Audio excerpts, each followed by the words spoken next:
This is P.L. Myers, a shot to the top, pro wrestling's manager extraordinaire. This is Steve Michaels, the master of the Chicago Bear Hug. This is Tim Storm, former NWA World's Heavyweight Champion. What's up, guys? This is Mr. 3%, John Hudson. This is Rockstar Johnny Nye. Hello there, wrestling fans. This is John Bullard, owner of Chicagoland Championship Wrestling. Wrestling fans, Steve Aaron here, one half the commentary team of Chicagoland Championship Wrestling, also the general manager of Chicago Style Wrestling.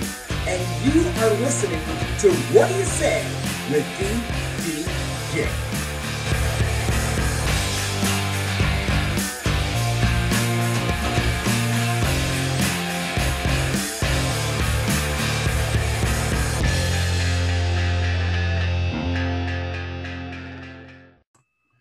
Hello, everyone, and welcome to episode 21 of What Do You Say with DDJ. As always, I am your host, DDJ, and this week we're going to do things a little bit differently.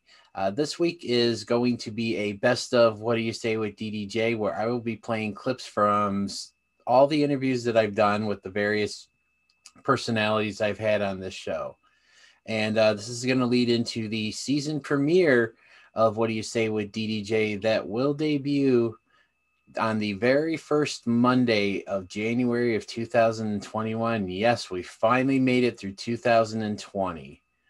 So before you go out and, celebrate New Year's with your family, your friends, and your loved ones, kick back, relax, and enjoy this best of What Do You Say with DDJ, with all featuring clips from all of my past guests.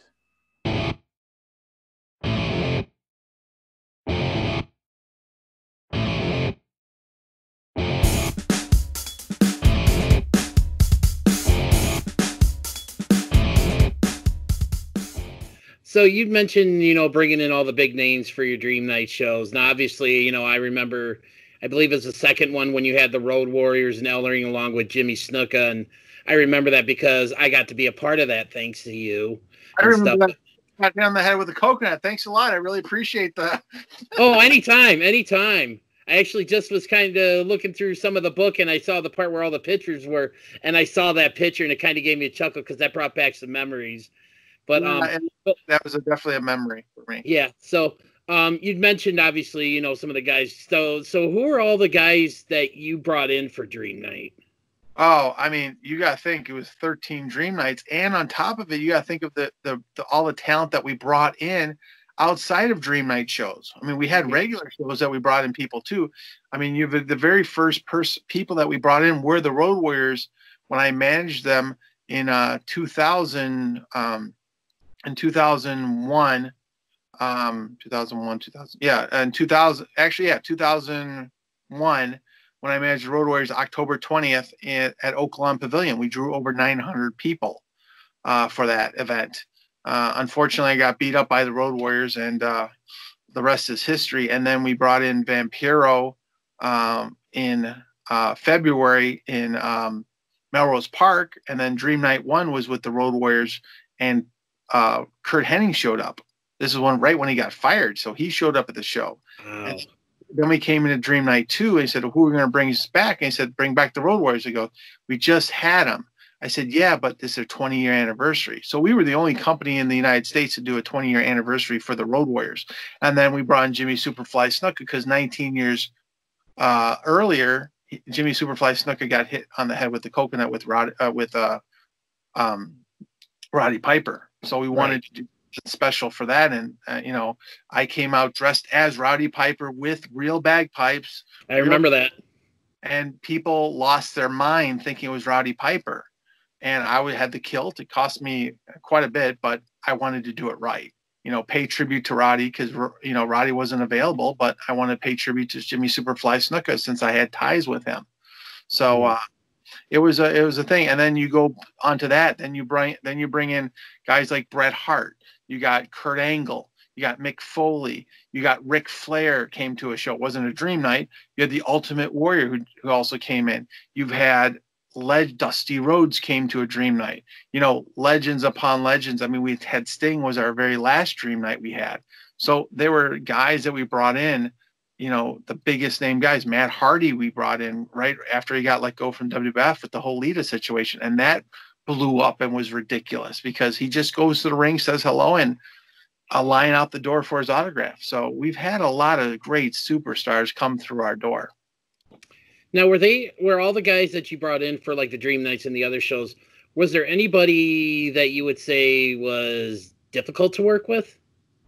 Well, you know, there are difficult situations with every talent. Because remember, they're not used to coming to an independent wrestling show at the time. I mean, remember, we were first starting out. I mean, in New York and the Northeast, they did a lot of this stuff. So in Chicago, there wasn't a lot of stuff done. Up in Milwaukee, there was some stuff done, but in Chicago, it wasn't really done. So difficult situations, you know, yeah, I could tell difficult situations, but it's not a credit to them because they still came out. They were professional at the show. They did what they had to do. And, you know, everyone's history of each person is kind of skewed. So I think that the best way to remember every individual that came in Chicago is how they took care of the fans. I mean, think of the Ultimate Warrior. Stood in line for 5 hours with the fans. You had Ric Flair. You had Bobby Heenan. You had Jim Cornette come to a show. So if you take the greatest tag team, the greatest wrestlers, the greatest managers of all time come through our company. Paul Ellering came through. Bill Alfonso came through. So you have the best of the best come through. We set a standard of the talent that we brought in. So, okay, so when did you decide that becoming a professional wrestler was what you wanted to do? You know, I as a fan, I had went to WrestleMania when it was out in California. I think it was when they were in like the San Diego area or something like that, or LA area, and ended up meeting the Wild Samoans as a fan. Went up to get their autograph, and Afa looked at me, and the first things before I could even say hi, and Afa looked at me and was like, "Do you wrestle?" And my response was, I'm not sure if I can do it, if I'm cut out for it," were my exact words. And he just kind of smiled, and he was like, "You never know until you try." Fast forward to about a month later, I was here in Chicago again as a fan, met Tommy Dreamer, and Tommy and I had a long conversation. I had a podcast at the time with my buddy, and we got him on our podcast, and we did a quick little interview, and we were just standing around talking, and Tommy just kind of like stopped the conversation. He looked at me. He was like, I'm sorry, I've been meaning to ask you, do you wrestle?" And I kind of looked at him. I was like, because I was a fan of Tommy. I was an ECW guy.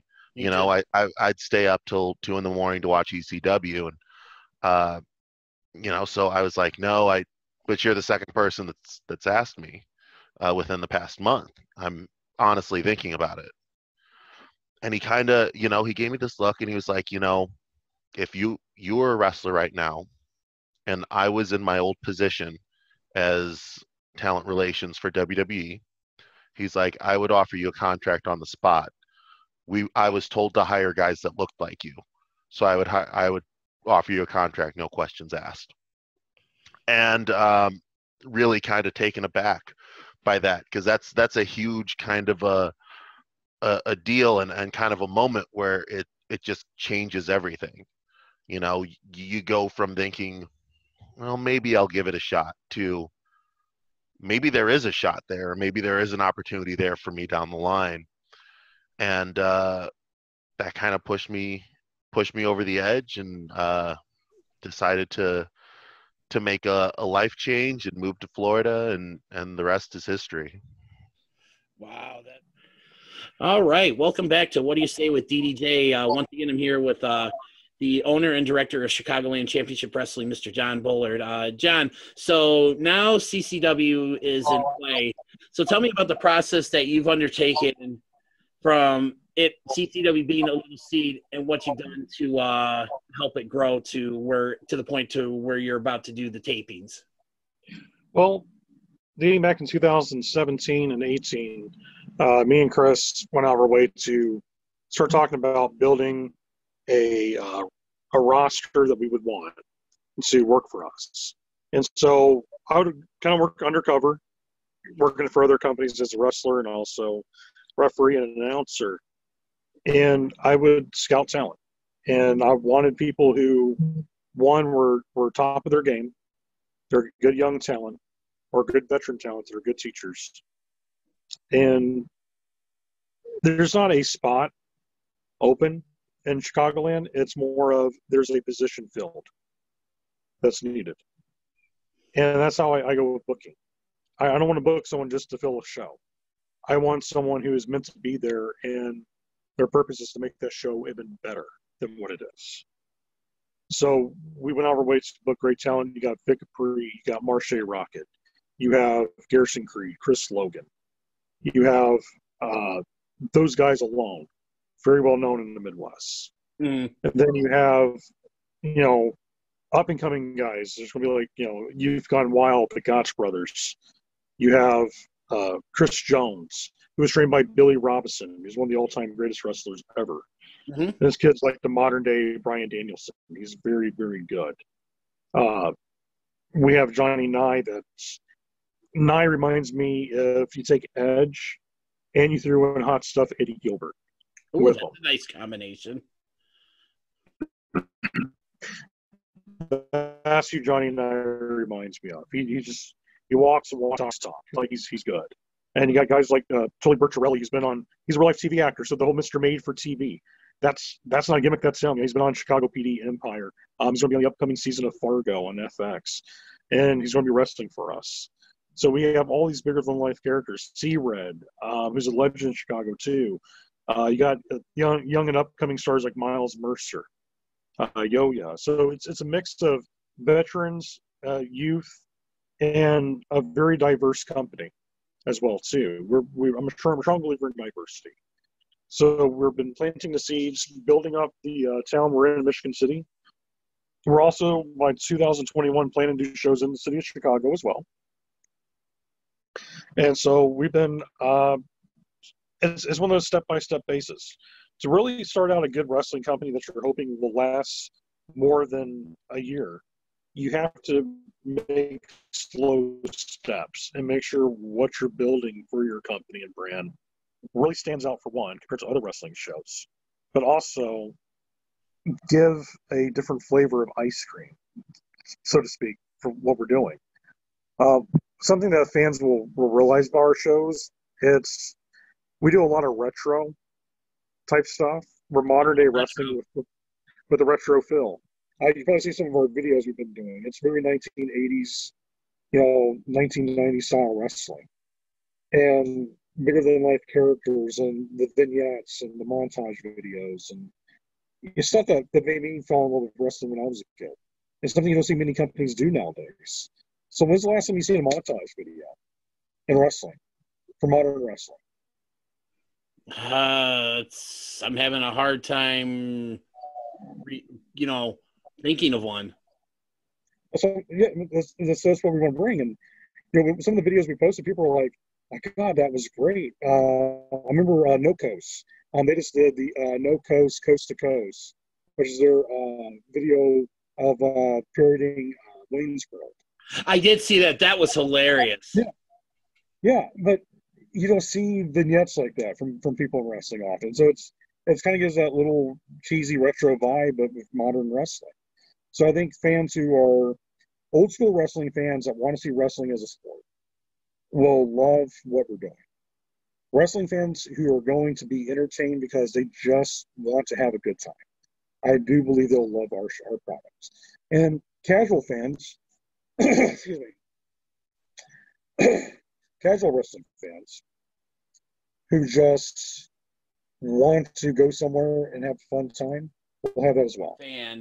How different is it for someone, because I don't think a lot of people that aren't involved in the business like really understand what the difference is, but how different is it to watch a show as a fan versus watching the show as like the booker, so to speak? Yeah, well, it's way different because as the booker, if I was watching that as the booker, I probably would have been upset. There was some botches, and I wouldn't have called the wins and losses the way they went that night. For me, Big Jack Monahan is the Irish hero in Berwyn, and on St. Patrick's Day, weekend, he lost to some guy who's never been at BCW before. And, for me, that never would have happened with me. But, you're sitting there as a fan, you're just wondering, well, what's the next step? Is Jack Monahan on his way out? Is this guy who just beat our hero, is he coming back? Is he for real? You just watch things just differently. It's hard not to watch it with a critical eye because that's what I've been doing since 2001. But, a lot of the fans, they recognized me and they thought I was coming back and they thought I was going to be part of a run-in or a storyline or an angle. And I'm like, nope, just here to have a couple beers, guys. And, it's just funny. There was one guy in particular, and I don't know the fan's name, but there was one fan in particular. He would not take his eyes off of me because he just knew in his mind I was part of the storyline and I was going to run in and interfere and do something. And at the end of the night, he goes, "I'll be damned, you didn't move." I go, "I told you I wasn't involved." But yeah, it's definitely different, Dennis. When you know what's supposed to happen, and then when you're sitting there as a fan just soaking it in, right? There's a big difference. And like I always tell wrestling fans, because I hear it all the time, can I go backstage? Can I go meet the guys? I'm like, you go backstage, you're going to ruin your image of pro wrestling because you're not going to like what you see back there.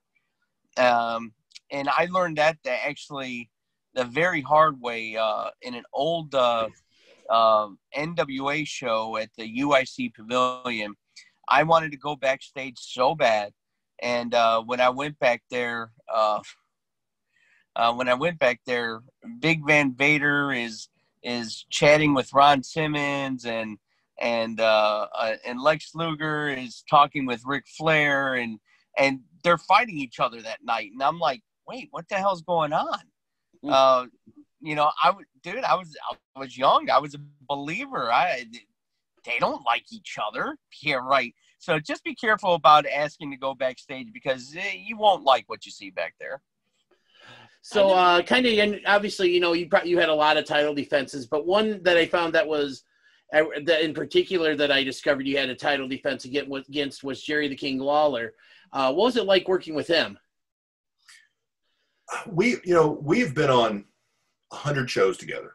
And I won't say, hey, we're friends, but we get along fine. Always very respectful. I've never seen an issue. And that was just a deal. My answer, especially as a world champion, your job is to put people in seats, right? Well, that was a match that we knew would put people in seats. We knew that. So the experience was great. I couldn't tell you how old he is today. That was maybe, I don't know, 2 years ago, 2.5 years ago. It was about like 3 years ago, something like that. But I mean, the man, still looks great. He looks just like he did 30 years ago. If he's 68, he throws a better drop kick than I do. And that's just me laying it out there. I have nothing but good things to say about him and dealing with him on the match. I won't say it was a high flying exhibition by either one of us, but it was a good, solid match with a good story and a good finish. And I was happy with all of it. Anytime you walk away as still the world champion against somebody that's a Hall of Famer, that's a pretty good deal. I would agree with that there. So obviously, a lot of people, you hear, when you become the champion, like you have an insane schedule. And that was one of the things, and you'll notice I've referenced a lot, 10 pounds of gold a lot, because it was really helpful in me doing some research. So what was your schedule like as the NWA champion? Here's the way the old regime was set up. They sold, you paid to be a franchise of the NWA. Really what you were paying is to be able to use those 3 letters in your promotional, and then there were requirements that had to be met. One of those requirements was you had to use one of the champions. You had to book one of the champions, your choice, 3 times a year. One of those was the world champion. Okay. So if you have 50 franchises, so you're at that point, and it didn't always work out, but at that point you could look and say, well, that's 50 bookings right there in a year as the champion to defend, and that's just going to those one time a year. It was a really good schedule. I mean, it was tough at times because when you go in there, you're walking in with a lot of responsibility with what you're representing. You have to walk in with basically you have to be the champion. You know that you're going to get one of the best guys on their roster every time. You know that the expectation is that your match should be the best match of the night every time. You're always going to be the main event. The pressure's on you to put people in seats or not put people in seats, right? I mean, it's definitely, the pressure comes with it, but that's what you want. And if you're in any athletic activity, if you're a basketball, Michael Jordan said he always wanted to take that last shot, right? You want to be the quarterback on the 20-yard line that's got to go 80 yards in 2 minutes, right? That's what you want. So I relished in that, and I'm not going to say every match was a 5-star match, but I was very aware of what my job was, and I kind of approached it and again, not comparing myself in any way, but I tried to use the Ric Flair model, which means when I would go into every promotion, my job, as I saw it, was to make the guy that I wrestled, make everybody in the building believe that he could have beat me. He had a chance, and that makes him better. It makes the promotion better because if I'm not coming back there, they have a guy that almost became world champion that could be at the top of their roster. So you go in and every night you got to give your best effort. You can't have a bad match. That's just the way it is. Awesome. So who was there anybody in particular that got you into wrestling? Like, has made you a fan? So, fun fact about this was when I was the new kid in 4th grade, I used to play WCW NWO World Tour. Love that And game. I remember playing as Papo Loco, and my buddies and I used to beat up the NWO. So I knew who Kevin Nash was. I knew who Six was. I knew who Scott Hall was. And I remember playing Warzone, and I remember these kids were talking about, like, Bret Hart versus Owen Hart in a steel cage. And I was like, oh, yeah, I remember that match, blah, blah, blah, blah, blah, knowing that was, like, WrestleMania 10. And I'd never seen it before. So just to be, like, the new kid in school to fit in, I lied and said I liked professional wrestling. So, I mean, I used to watch Thunder in Paradise with Hulk Hogan. I know who that guy was and stuff like that. But probably what captivated me was probably when it was The Rock versus the McCamsley era in like 2000, like 90, right. Like late 99, 2000 with like the Radicals and like the end of the Attitude Era is what I probably got into. But then like I remember getting a WrestleMania magazine and seeing everything from back then from like WrestleMania 1. And I just like the World Wide Web really helped me find old school wrestling, which is a huge part of my life. Is like I love everything old school. Like I love world-class championship wrestling. I love, Mid-South. I love the stuff from like the 80s and 70s, even 60s wrestling. Early 90s, yes, with like Herb Abrams UWF or like 90s AWA, like, or actually probably like NWA 89 through 91 and WWF. I probably like, if people want to ask me like what I like to watch, it's just like those stuff back then because like it was like larger than life back then. And the business has changed dramatically, I mean, the world of what we know of wrestling is completely changed. Me having this interview with you would not happen 30 years ago, Mm-hmm. Because the business was so kept secret, but now fans know the terms. Kayfabe can be still alive, but you have to play to the crowd. It's like a magic trick. You can't give all the secrets away.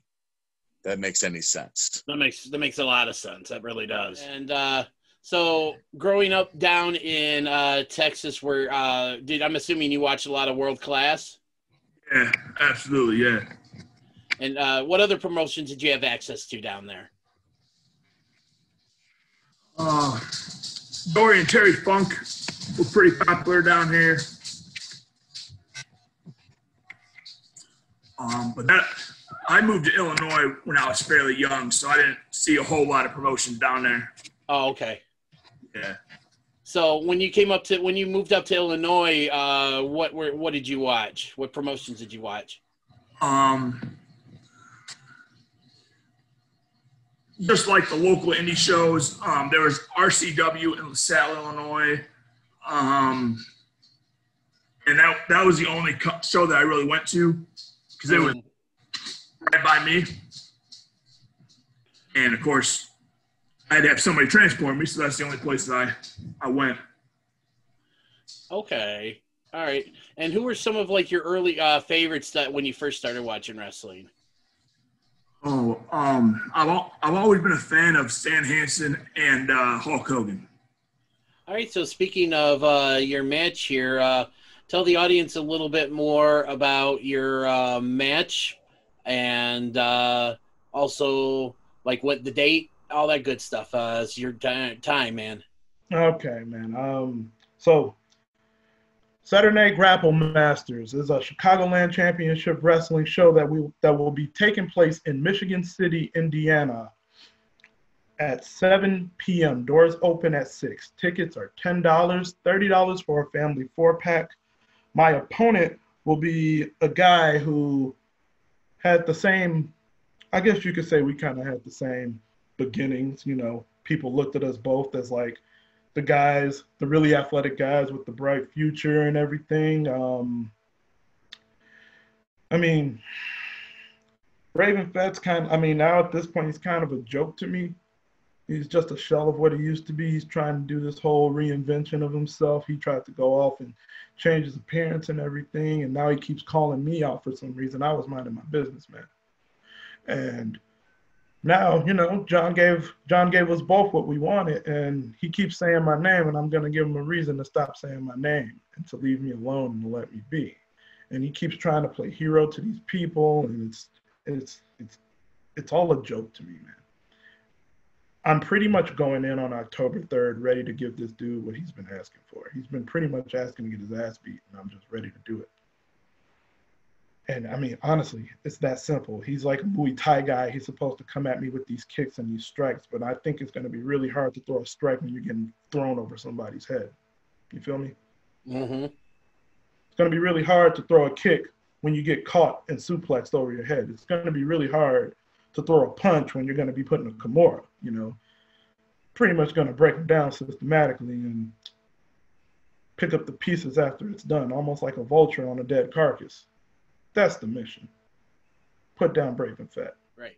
So tell the audience again, if you're new to this show, Paul was the guest on my very first episode, and we actually spent some time talking about the Road Warriors because of his connections.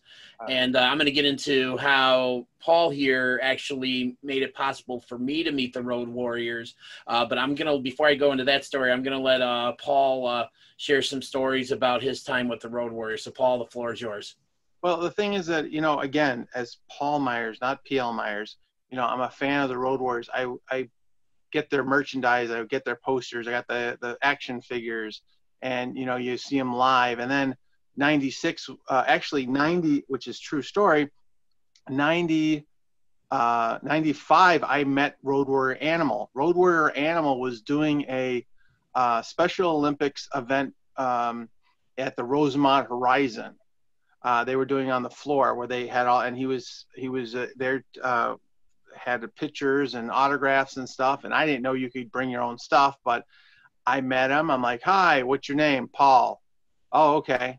You know, Animal's always business. You know, that's the one thing, some of the interviews I've done with Animal has always been business. He's always been about the business. So when I met him, it was like, oh, great, I got Road Warrior Animal's autograph. The next year, 96, at the Illinois Special Olympics event again, which was held at the convention center, I met Hawk.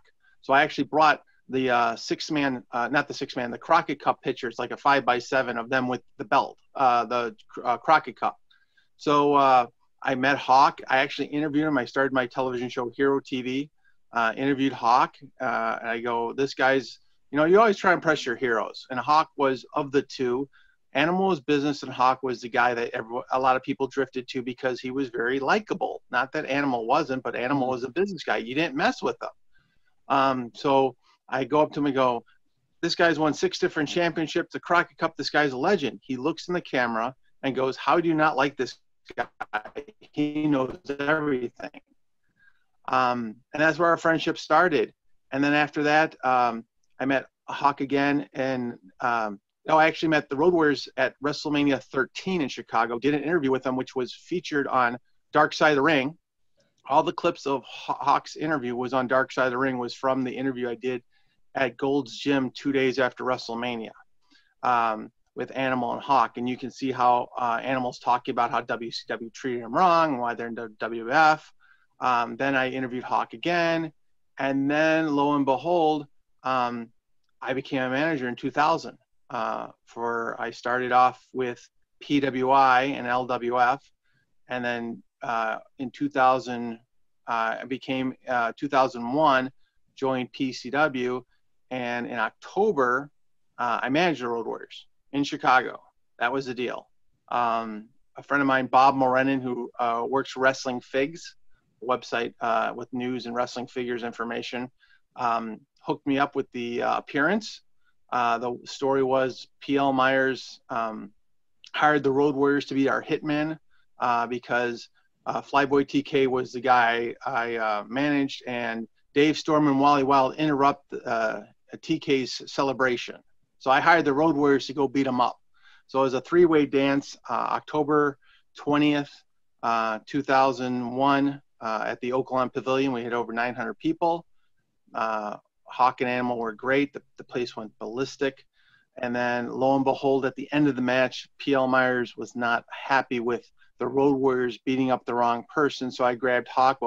Hawk grabbed me and body slam, threw me in the corner. Animal body slammed me, and Hawk came off the top rope and landed on me. So that was my first experience managing the Road Warriors, because I believe besides myself, Paul Ellering, Sonny, and I believe also I saw a picture with Jimmy Hart. So there's 4 of us that have actually managed the Road Warriors. So there's only 4 people. And an inside story, because unfortunately Vince McMahon has pulled back the curtain on the business.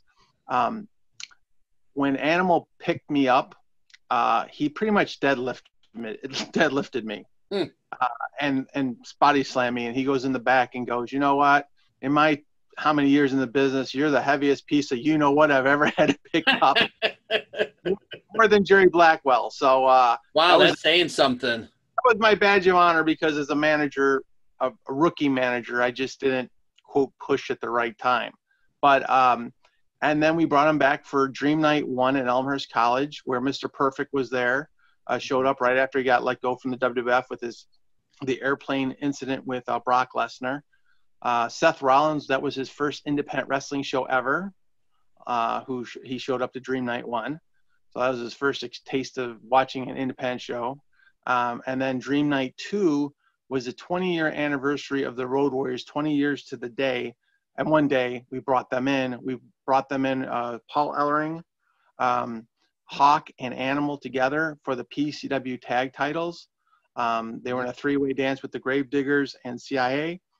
Road Warriors went over. That was their 7th championship they won together with Paul Ellering. They've won a lot of different championships, but not with Paul Ellering. Right. So this was so special. And then, unfortunately, October 19th, 2003, Hawk passed away. After that, we brought back Animal for Dream Night 3 with Dusty Rhodes. Paul Ellering was also there. So our connections with Animal have always been there, and I've always appreciated, him putting somebody over and helping a company out. So Animal was always a class act, always business. My friendship with Hawk, everybody knows about. Spoke at his funeral, touched with the family, and then, done anything I can for any of the, Ellering and Animal too. So it's one of those sweet moments, bittersweet moments when you get the phone call and find out that Hawk passed away. I found out at work. And then I got the message from who, which I don't know. That would be me. That'd be you. About Animal, which just shocked me because at 60 years old, he wasn't the partier of the duo. He was, to best of my knowledge, good health. I guess he went away for the anniversary with his wife. Mm-hmm. Passed away. It's just gone too soon. And so how close is the Garrison Creed character to the man behind the character? That's him. That's me. I initially didn't want, as I was explaining to you right before we started recording, I'm not the most exactly patriotic of folks. I'm not a red, white, and blue, waving guy that's all about the country. I'm proud of what I did. I'm proud of the country and all that sort of stuff. But I'm not going on out there and expecting to be in the front of the parade for it. I did what I did. I'm proud of what I did. I'm perfectly fine sitting at home, keeping that to myself. And that's, the kind of character that I want to portray. I'm not going to go out there and force feed my American patriotism down anybody's throat. But it is definitely an in-your-face type of person that I am. So when I come on out there, I have this particular skill set that I learned over a long time, over various different, experiences, whether they were mundane or extreme. Mm-hmm. And I'm going to show you what a soldier is fully capable of, especially when you put them in a combat type situation. I don't look at being in the ring and I'm going to go and do a wrestling match. I'm going in there and I'm going to show you how to fight. And fighting's not pretty. So when you're coming on up to, saying, hey, is there any difference between, who I was prior to, becoming a wrestler or joining, being what I am now? No, there isn't any difference. I may have tried, gimmick wise from the get-go, but then I found out, no, why am I going to do that? Why am I going to be fake? People don't want fake. They want real. And the best thing I can do is step into that ring and show them who I really am. Awesome. So kind of going back a little bit to when you decided that wrestling's what you wanted to do, what was the reaction of like your family and friends when you told them that this is what I want to do?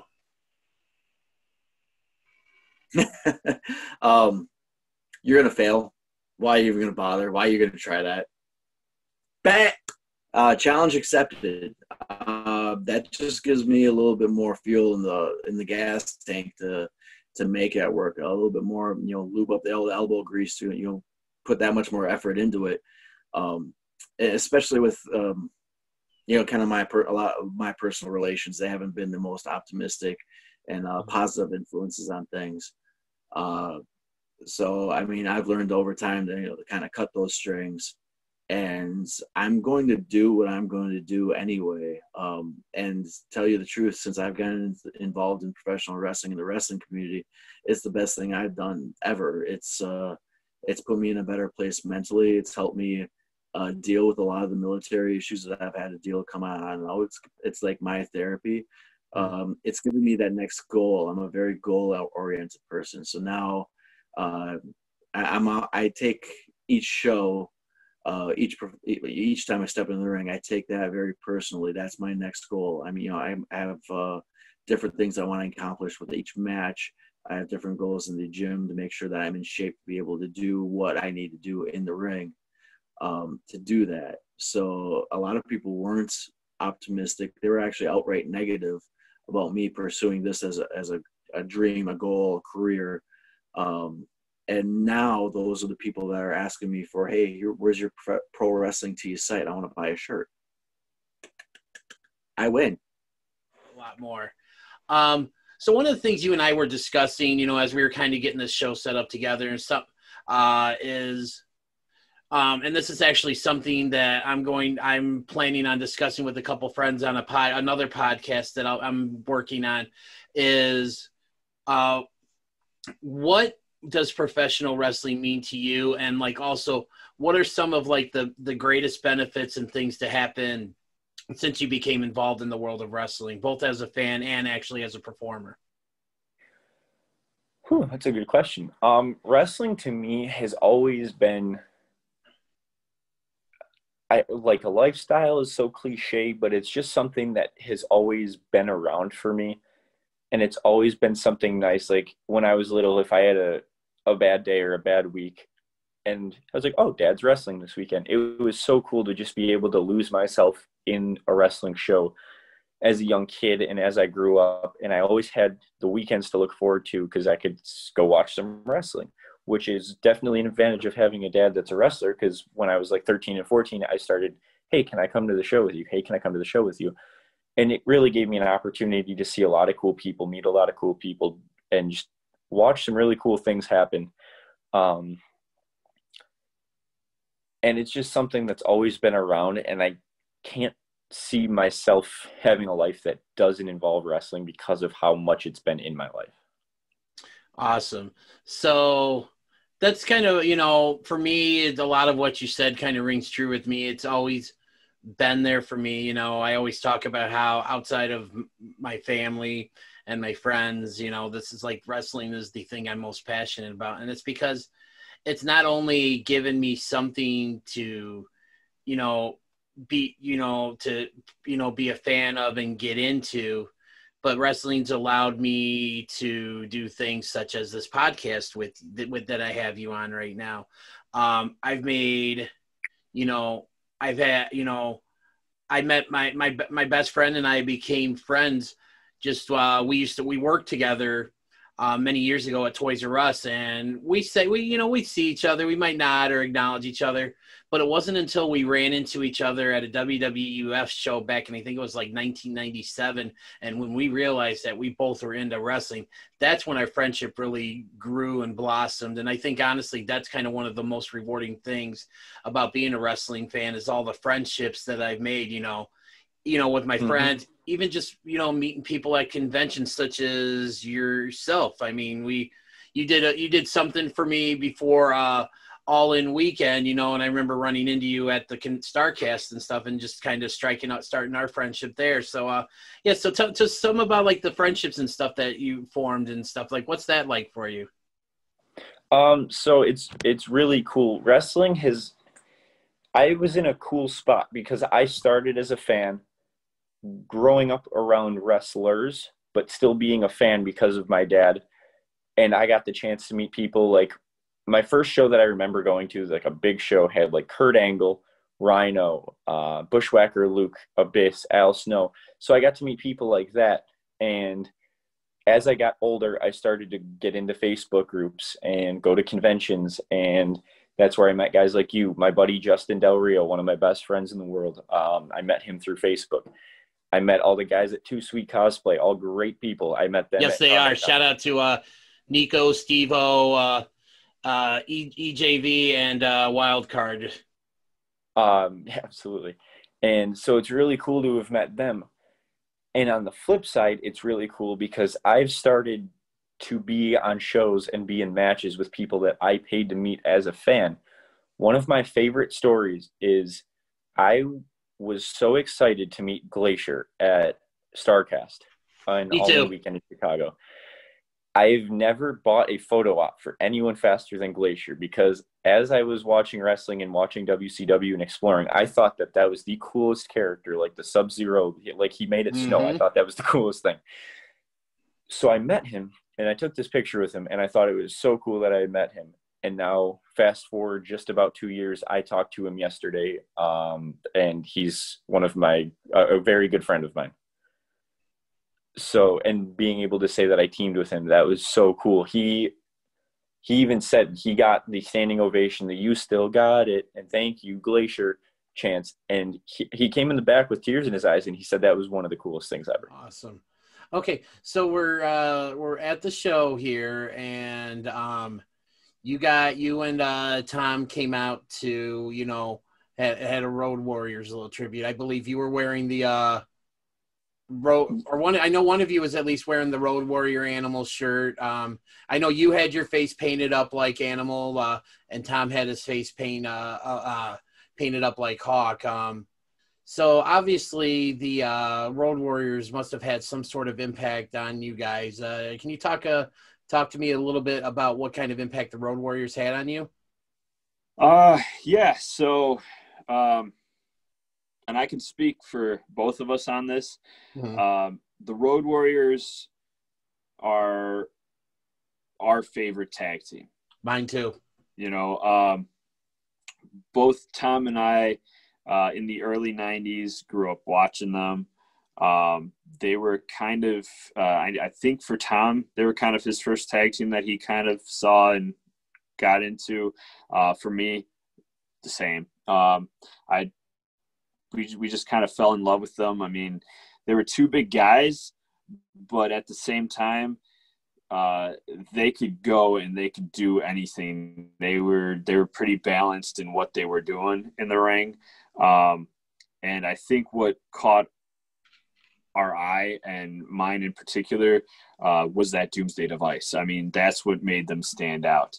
But yeah, we just kind of fell in love with them.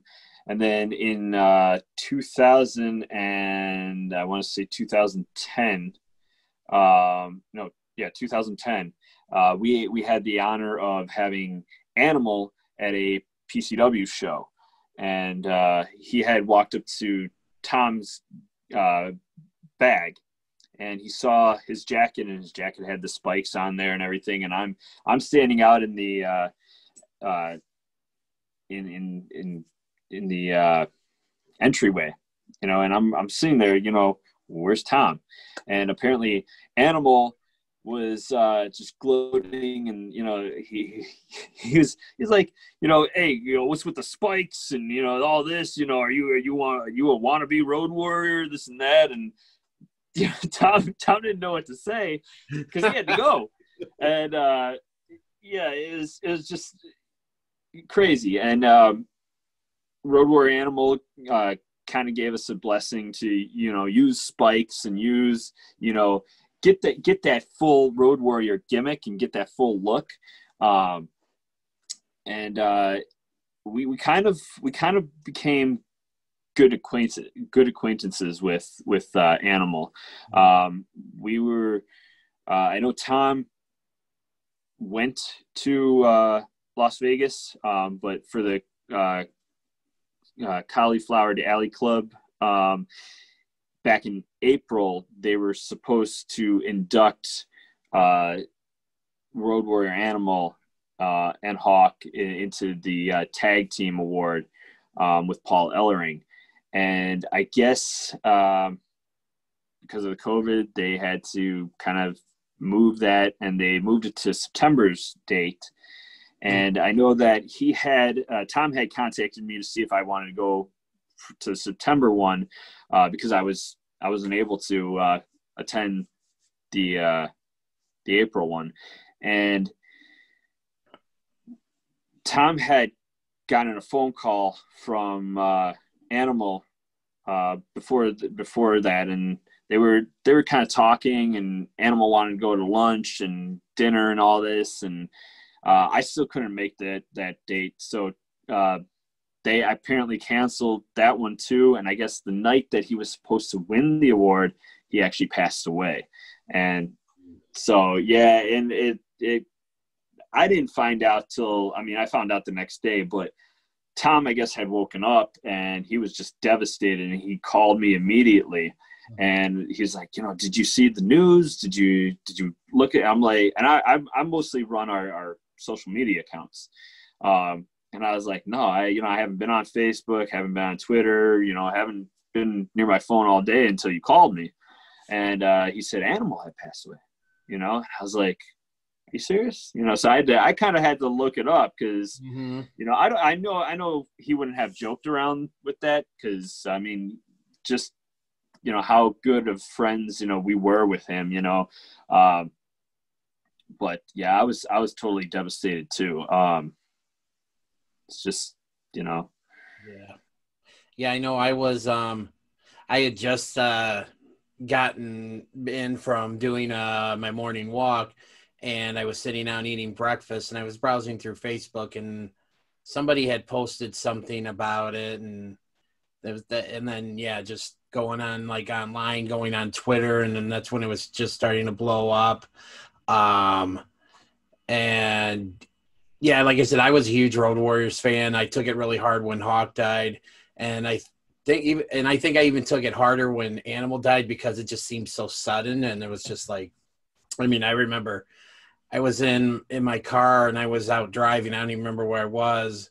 I was just on the road somewhere, and I was talking to my mom, and I just started crying, you know, and stuff because they meant so much to me, and you know, it was really hard. I mean, I got to go on. I don't know if you listen to Busted Open Radio on Sirius XM, but they basically the whole show that day was devoted to Road Warrior Animal, and I got through and got to talk about my experiences meeting Hawk and Animal, and getting to spend some time with them and stuff, and just how much it meant to me and that. So yeah, so when you guys came out, when I had heard about it, but when I saw you guys come out like with the paint on and stuff, it really meant a lot to me, just being a Road Warriors fan. So I want to take a moment to thank you and Tom for doing that, because just for me it meant so much.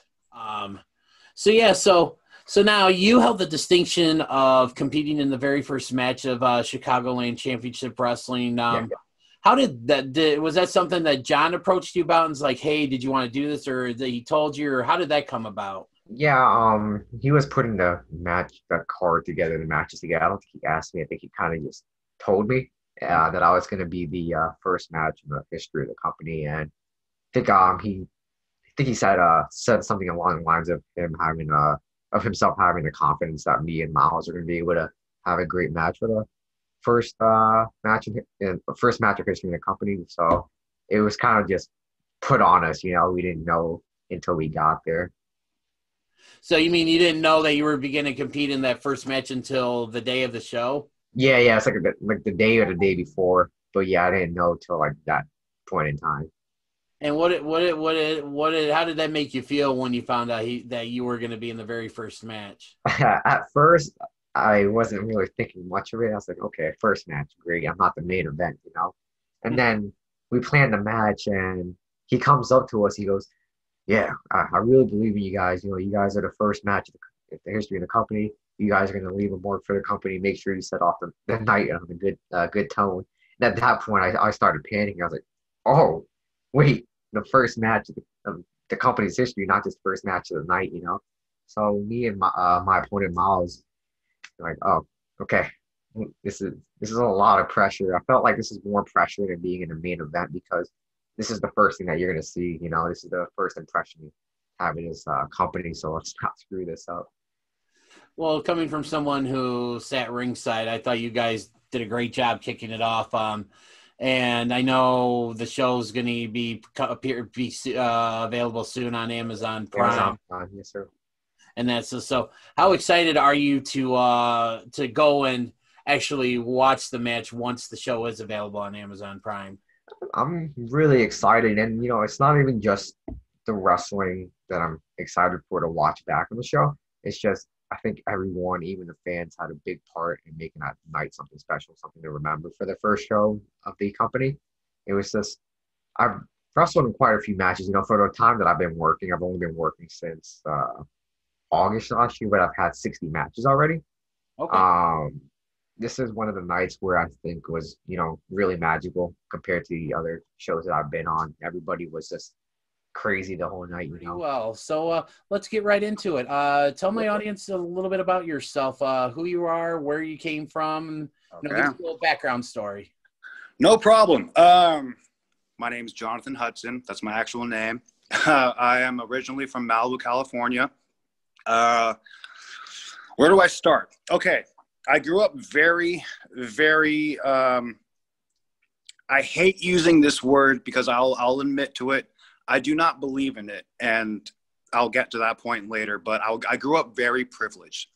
My mother was a ballet dancer for the Royal Ballet. She's British. So my father was in a band way back in the day called the Hudson Brothers. They had 2 primetime television shows back in the 70s, Razzle Dazzle and the Hudson Brothers Comedy Hour. And their big start was they actually took over the Sonny and Cher show for 5 weeks over a summer.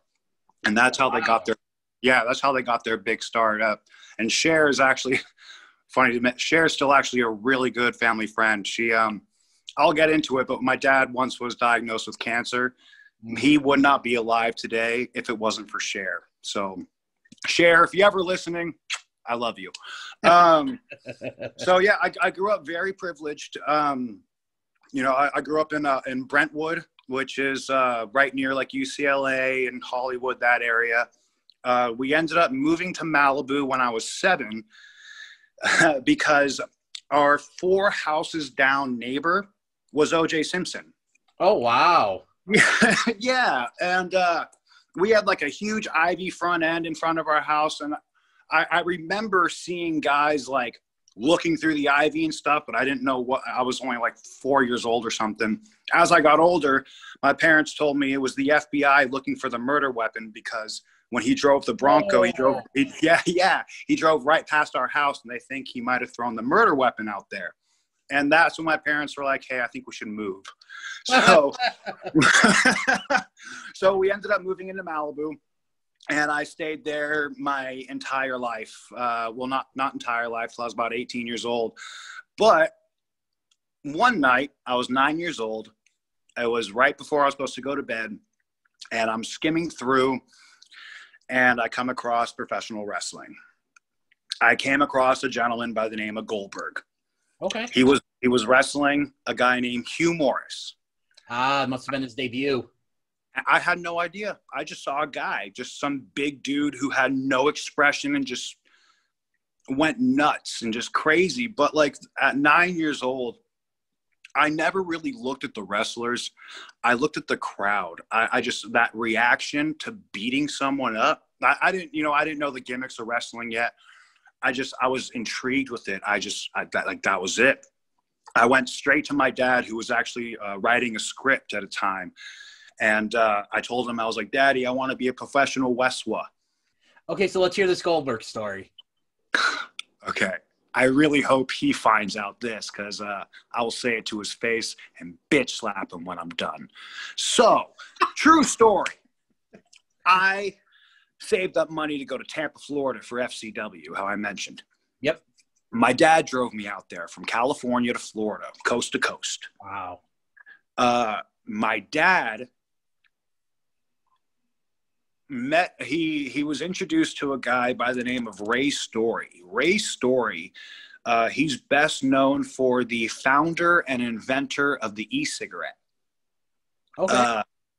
But back in, I believe it was 2000 or also 2001, right at the end of WCW's reign, he was the stage manager for WCW.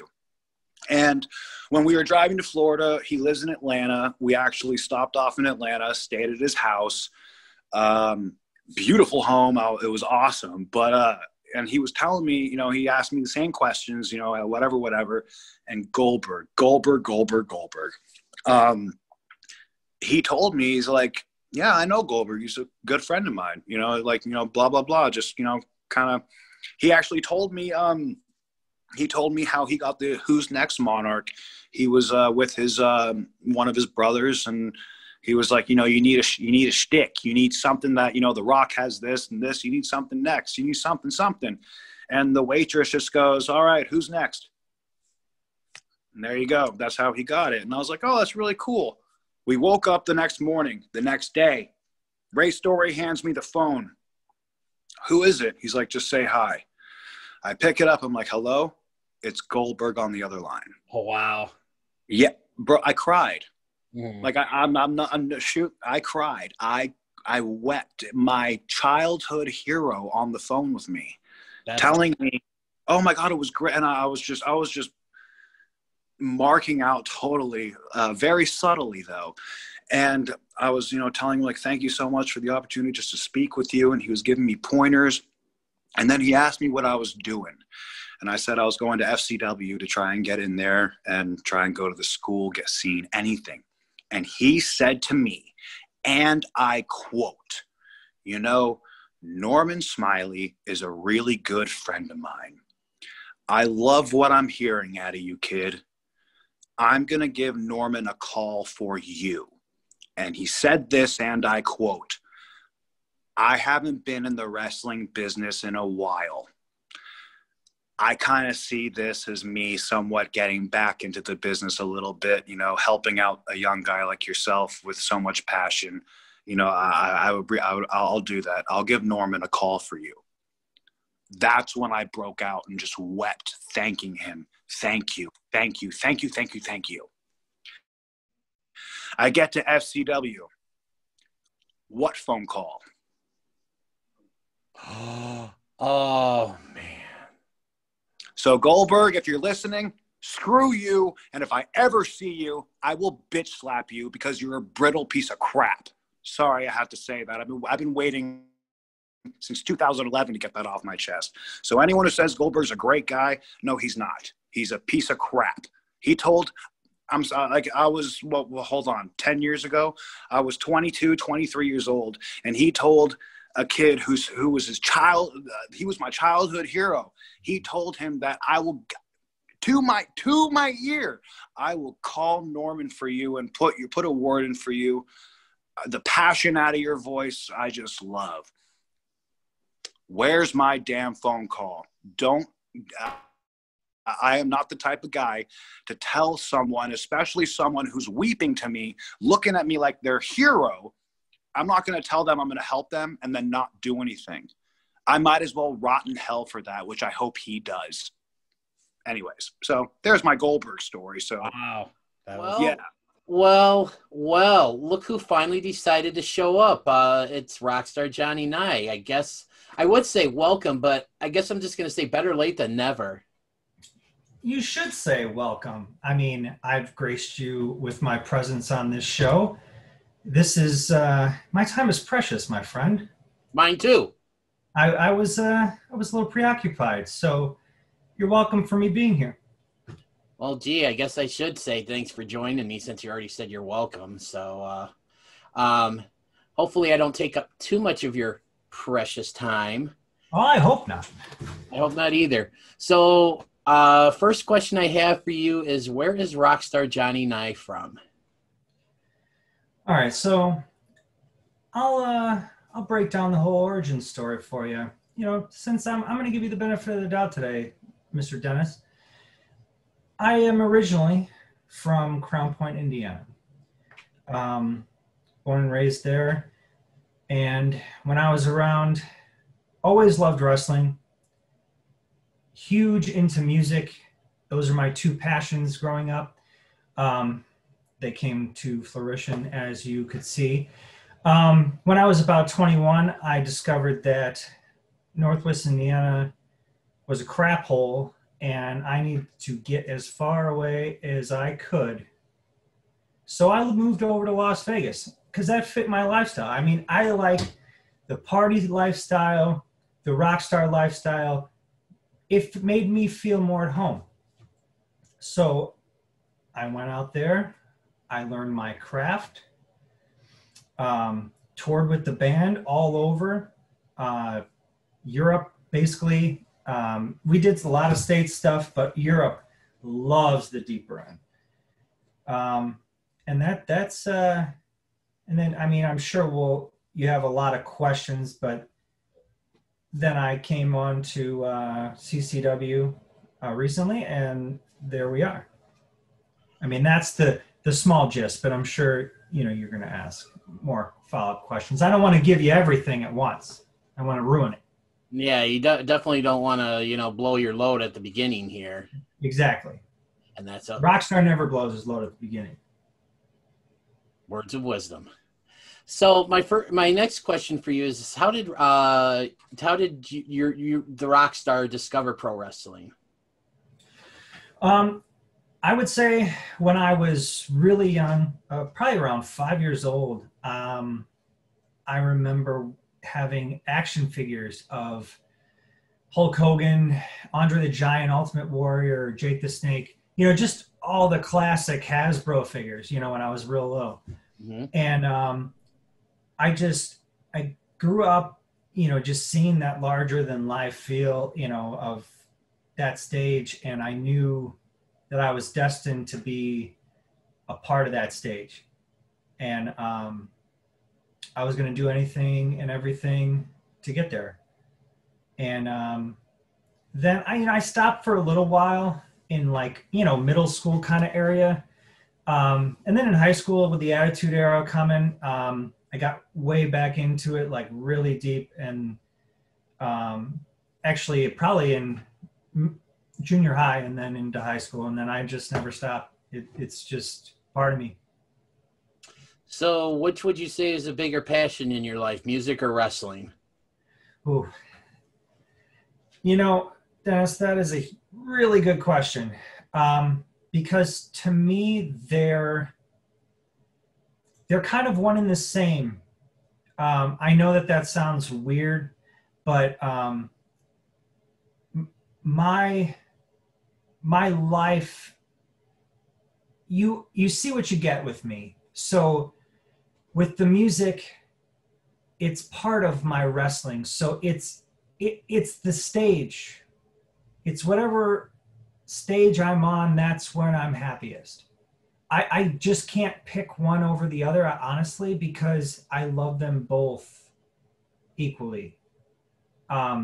It's two different huge forms of entertainment that most regular people will never understand, will never get to experience. And I've had the chance to experience both, and it's been wonderful. And that so when did you decide that you wanted to become a professional wrestler? So I was in high school. It was my sophomore year, I think. Oddly enough, if I were to run upstairs, I still have my contract that I signed with the facility I trained with. I believe that was in 2006 is when I expressed interest in wanting to go out and find a school. And I just, one day, I remember walking up to my mom and dad going, hey, I've only got a few more years of hockey left because I don't really see myself playing men's league outside of hockey. And, you know, hockey's only going to last as long as my high school career, which I'm a sophomore, so I got 2 more years. Mm-hmm. And I want to get into something else that I've been really passionate about and a real big fan about. My parents are like, well, what's that? And my dad's sitting here thinking I'm going to say, like, I want to be in a band. I want to learn an instrument. And, well, I had already gone down that road. Mm-hmm. Wasn't for me. And my mom's looking at me, and she's just like, well, what is it, Tommy? And I'm like, I want to I want to get into wrestling. I want to be a professional wrestler. And my mom's like, absolutely no. My dad looks at her, and he's just like, well, why not? You know, he's been doing hockey for so many years. He loves watching wrestling. He's a big fan of it. He's always playing the video games. He knows all the guys. And, you know, if we tell him no, he's just going to go do it anyway. So let's let him go out and express that interest. And another reason my dad was always for it, because he would be the ones taking me to practice for hockey and going to all the games. So he knew he was going to be taking me to wrestling practice and going to the shows and being able to learn, like, somewhat maybe learn the ins and outs. So, but the big thing is growing up, it was believed that I had ADHD. Well, what do you do for an ADHD kid? You keep them busy to wear them out. Well, that's what my mom was like, you know what? He's got to put this energy somewhere. And if he's going to be in a safe environment, then sure, you know. But if he gets hurt, it's on you. And my dad was like, whatever. So they said, well, if you can find a school, we'll look into it. I went on my computer, and half hour later, I came up with printed forms, and I was just, hey, I found a school. They're out of Oak Lawn, Illinois. They're Pro Championship Wrestling. Can we check them out? Very cool. So, so when obviously, you know, Pro Championship Wrestling is an organization I'm very familiar with. I went to their shows religiously from about like mid to late 2002 to about early 2004. And then I went to what turned out to be their very last show in 2014 out in Addison. And I believe, and that's the first time that I think I saw you actually wrestle. Yeah. So a lot of the names you're probably going to give me with the answer to my next question are probably going to be ones I recognize, but who trained you at Pro Championship Wrestling? So I can't just give credit to one person because I'm pretty much a mutt when it comes to that. Rick Knight was the man who I signed my contract with. My very first practice was with Johnny Mack. And then from there on out, for the remainder of the years that Pro Championship Wrestling was open, which I believe would be 7 years from the point I signed my contract to the day the company closed. Because if I remember correctly, the company closed in January. Yep. And I signed in January. So it would be about exact 7 years. And all my trainers span from Rick Knight, Jared Priest, Rick Rocket, Wally Wild, Rion Skills, Jay Phoenix, Daniel Lure and Santana Starks from Body Count. Some guys might know him as Strychnine from when he was in LWF. Others might know him as Christopher Avance when he was with PCW. And then here and there, the Butcher, he would do promo practices where you can get more in touch with who your character or gimmick or your personality was. So I've always considered myself a mutt. Okay, so now when you went to school, when you went to start training with Sonny, were you training to be a professional wrestler at the time? I was, but unfortunately, back in 1992, I had a life-threatening accident that was holding me back on some parts of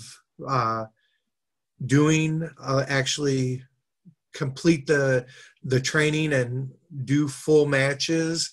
So after about a year of doing the training and talking with Sonny and some of the other people at the school, we thought the best interest would be to try to pursue of either doing a referee or being a ring announcer, playing the commissioner of the promotion and everything. So I was happy with it as long as I was still involved with professional wrestling and going to the shows, seeing the fans. So, I mean, I've been in a couple battle royals. I've gotten in some battle royals and everything. So, but other than that, that's about it.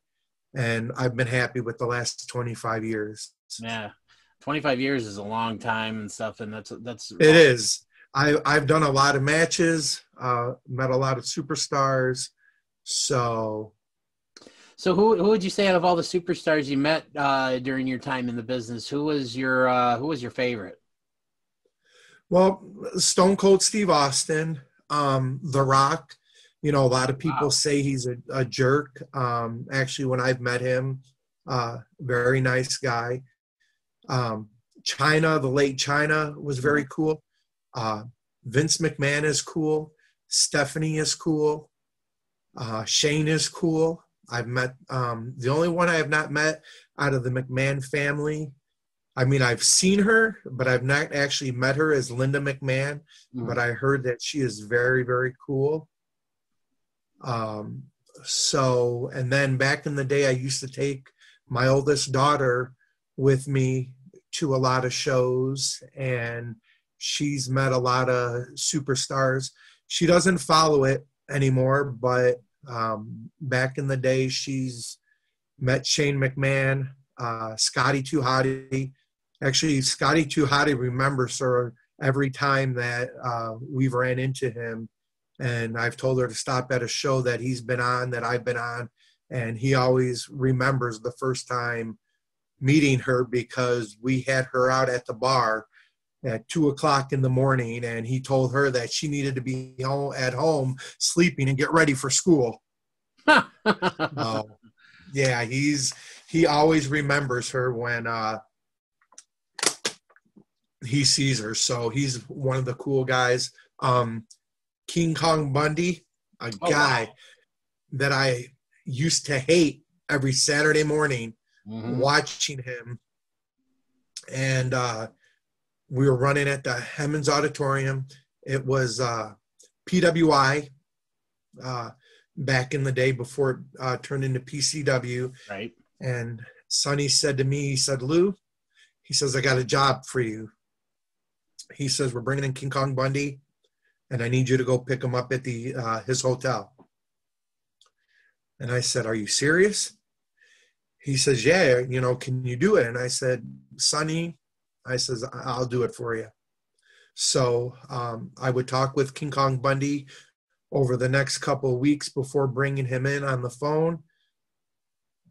He took a liking to my mom because if he called the house and everything, she would answer the phone. So the day that I picked him up, Dennis, I kid you not, here I am at the hotel up by O'Hare. I go to the front desk. I call up to his room. He says, I'll be on my way down. That elevator door open, and here is this huge guy that I grew up watching on TV. And here I am picking him up at a hotel to take him out to the Hemmons Auditorium in Elgin, Illinois. Yeah, that's gotta so be. That was really cool. Mm-hmm. We even stopped at a store for him to pick up some Polaroid.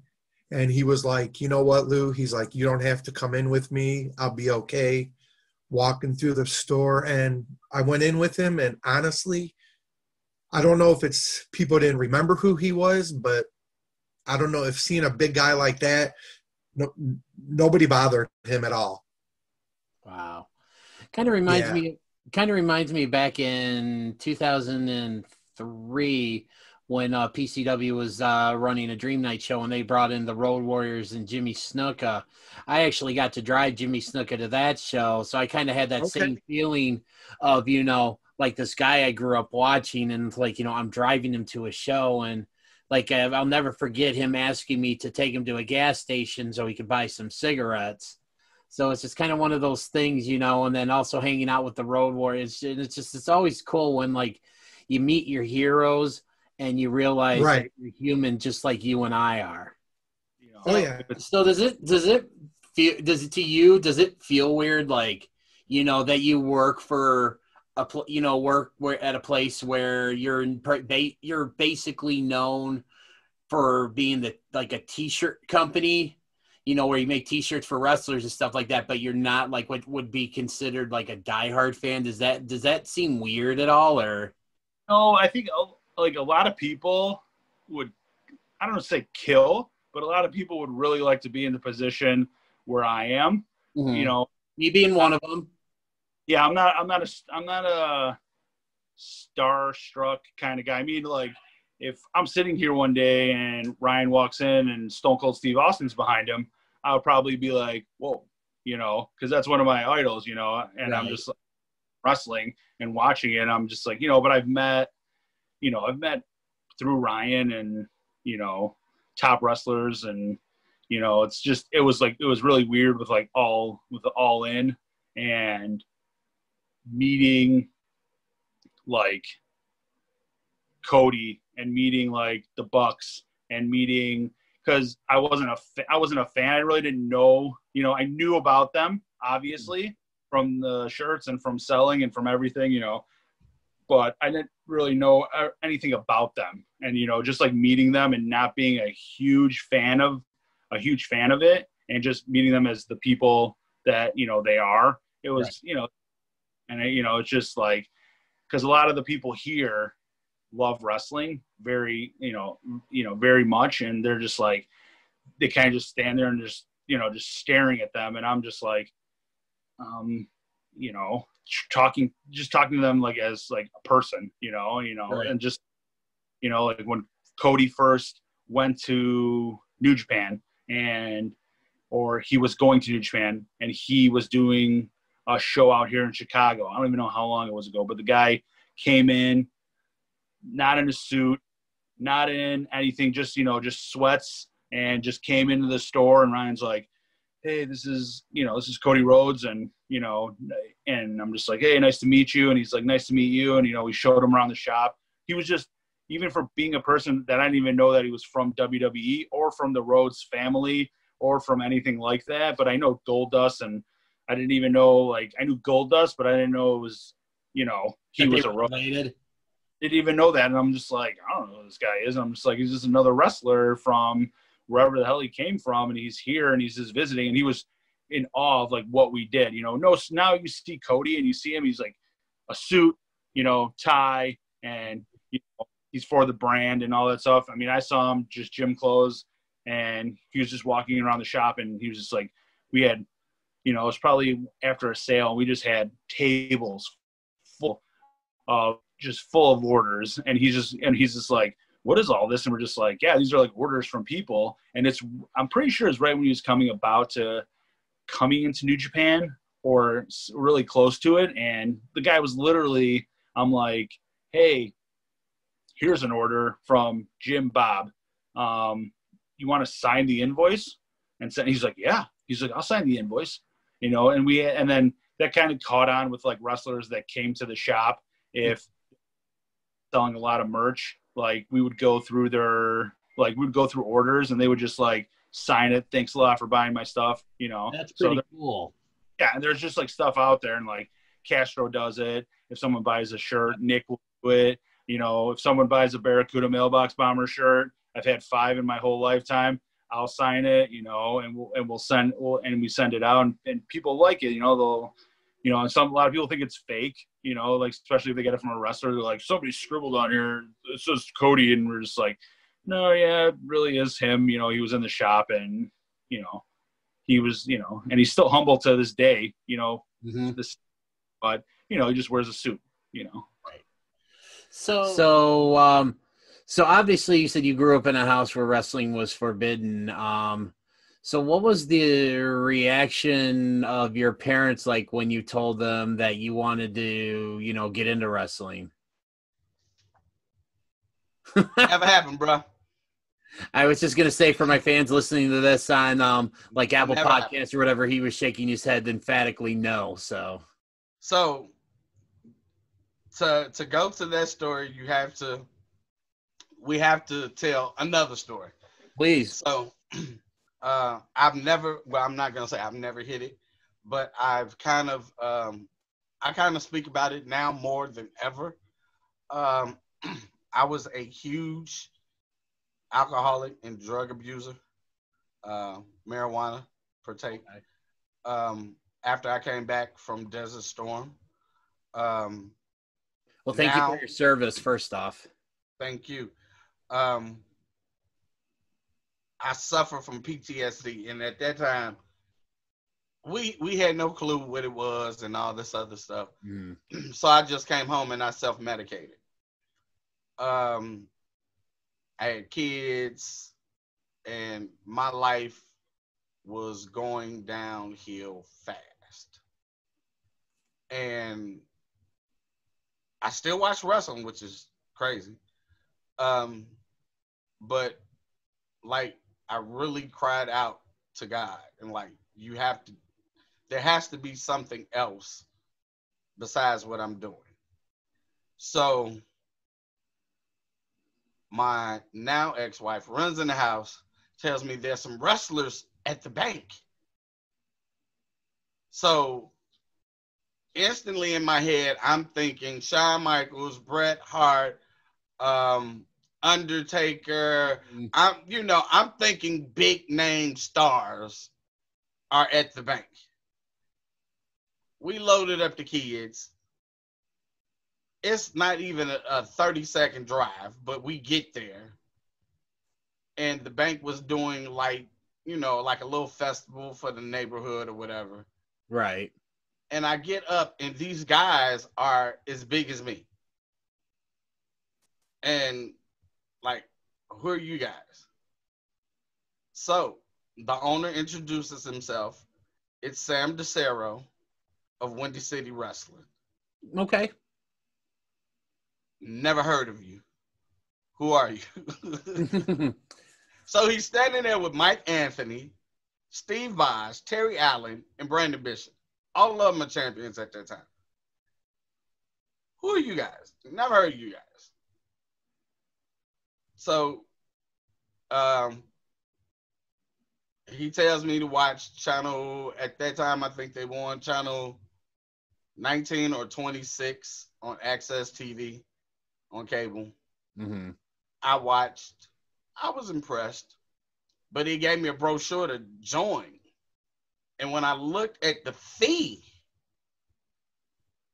I was like, nah, I'm good. I'm good. But I took it as a sign. Right. That was the sign that I was asking for. Maybe this is what I need to do. I kind of put it on the back burner. So fast forward a few years later, I'm with my new wife.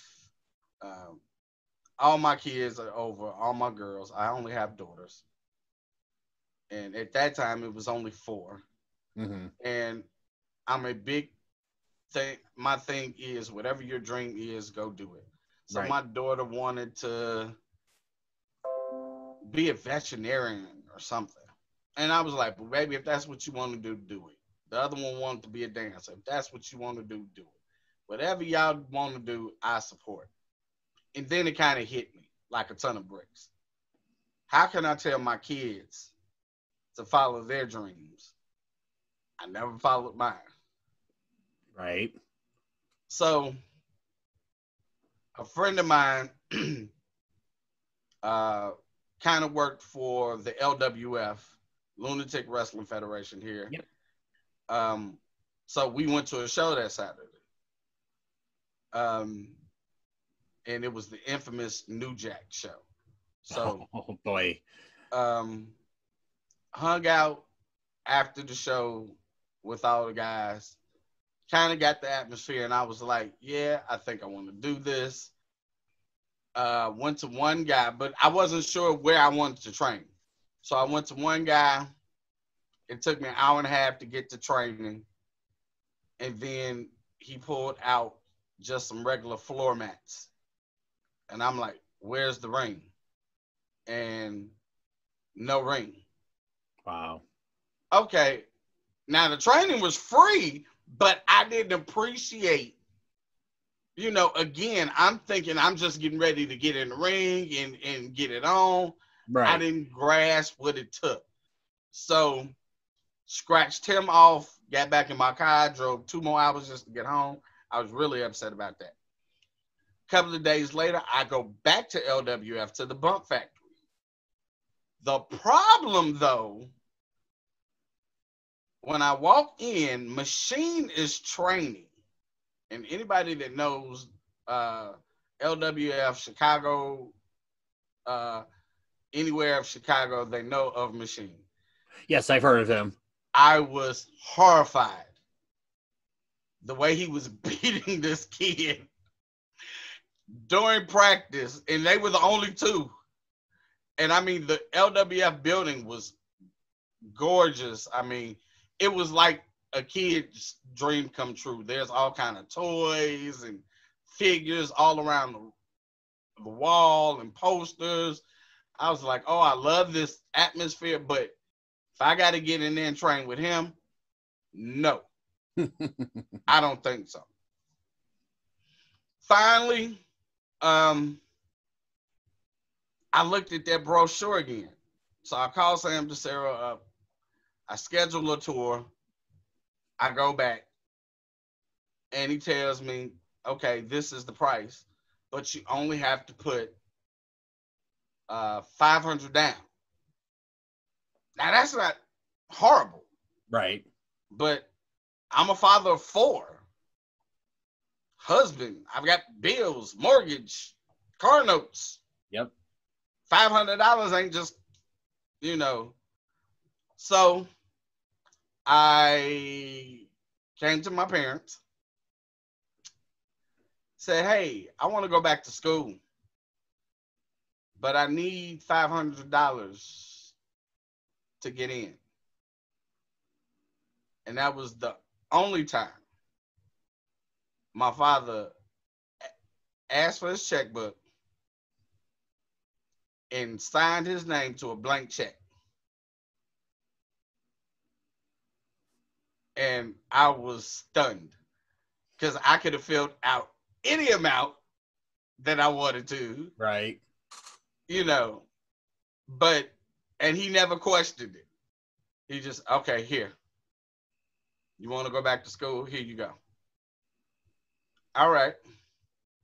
Needless to say, I put pay to the order of Windy City Pro Wrestling, $500, you know.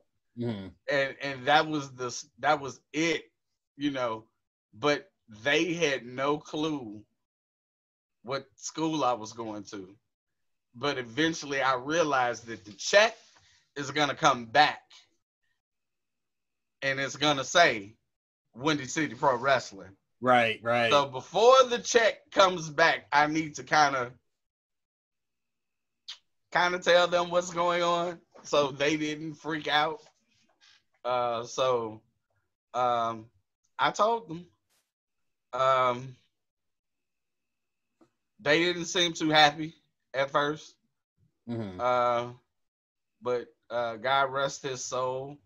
My father became my biggest supporter and fan until he passed away. So my mama ain't crazy about it at all. So she just think I'm crazy, you know. So yeah, go figure. That's a great story. I was going to ask how they eventually they found out and stuff, but I liked how you weave that in. So that was pretty good and stuff. So that's really nice that, and I think that goes to show, like, you know, a lot of times with our parents and stuff, they may not always approve, you know, or like the things that we do, you know, and I can say the same thing about my mom and my dad, and stuff, and you know, but I didn't always, you know, do the right thing, or like, you know, something maybe that they wanted me to do, but no matter what I did, it was always nice to know that like I had their support. So it's always great when I hear something similar, you know, for someone else. Yeah, I mean, like, you know, the funny part is after I told them, it was like I said, they really didn't react, and it wasn't until my first match, and I get in the ring. It's a battle royal, and I'm the last rookie standing amongst all these vets. How many people were in the battle royal? That particular one at least had to be like 30. Wow. You know, so I was proud that I was, you know, the last rookie standing amongst these guys that had been in here, you know, forever to me. And so almost as a rite of passage, we had a manager by the name of Psycho. And Psycho would carry what he would call a psycho stick. So it was either a large black stick or a kendo stick. Okay. And at this time, he was carrying the kendo stick. So his way of blessing you into the business is he would crack you over the back. So I knew, so I get thrown over, you know, finally, and I drape myself over the guardrail because I know it's coming. But I'm, you know, to me, if this is my rite of passage, then I'm willing to accept it. Okay. So he whacks me with everything he has, and I take it. And my father is like probably in the third row. And at this time, he's walking with a cane. And he gets up from the third row, trying to make his way to the front to swing his cane at Psycho. And at ask my now ex-wife, grab him, like, you know, because he was screaming, "You don't hit my son like that." Right. He was going into dad mode. Right. He went into dad mode. And I felt like any pain I felt at that point was instantly gone, because I felt more joy that here's my father willing to try to protect me more than anything. you know, and it was like, okay.